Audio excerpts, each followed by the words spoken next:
আল্লাহ পাক রব্বুল আলামিন সাধারণ একটা কথা বললে হয়ে যেত, তাকে তো কসম খাওয়ার কোনো প্রয়োজন হয় না, কিন্তু এই বান্দাকে তাকিদ দেওয়ার জন্য, গুরুত্ব বোঝানোর জন্য কসম খেয়ে বলতেছে, ও দুনিয়ার মানুষ তোমরা শুনে রাখো, দুনিয়ার সমস্ত মানুষ ক্ষতিগ্রস্তের ভিতরে আছে, ইল্লাল্লাযীনা আমানু ওয়া আমিলুস সালিহাত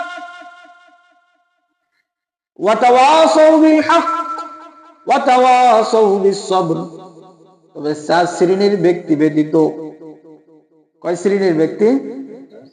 4 শ্রেণীর ব্যক্তি ব্যতীত আর সকলেই ক্ষতিগ্রস্তের ভিতরে আছে। ইল্লাল্লাযীনা আমানু,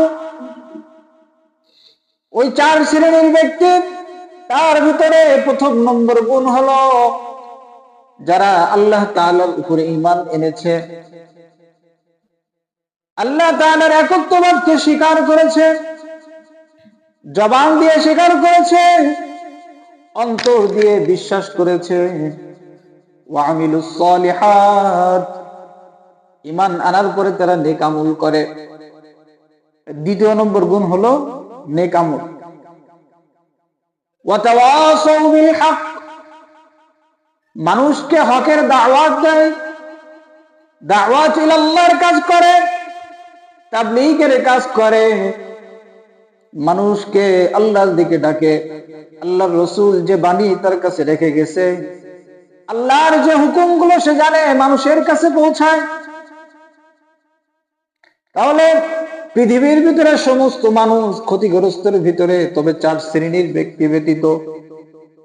1 নম্বর হলো যে আল্লাহ তাআলার উপরে ঈমান এনেছে, দ্বিতীয় নম্বর হলো যে নেক আমল করে, আর তৃতীয় নম্বর হলো যে দাওয়াত ইলাল্লাহ, দাওয়াত ও তাবলীগের কাজ করে, আমর বিল মারুফ করে, সৎ কাজের আদেশ করে, ওয়া তাওয়াসাউ বিস সবর।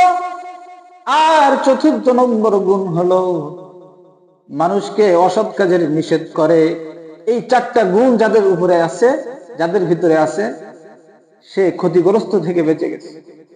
আর এই 4টা গুণ যাদের ভিতরে নাই, তারা সকলেই ক্ষতিগ্রস্তের ভিতরে আছে। এটা কার কথা? কার কথা ভাই? জোরে বলতে, আল্লাহ তাআলার কথা।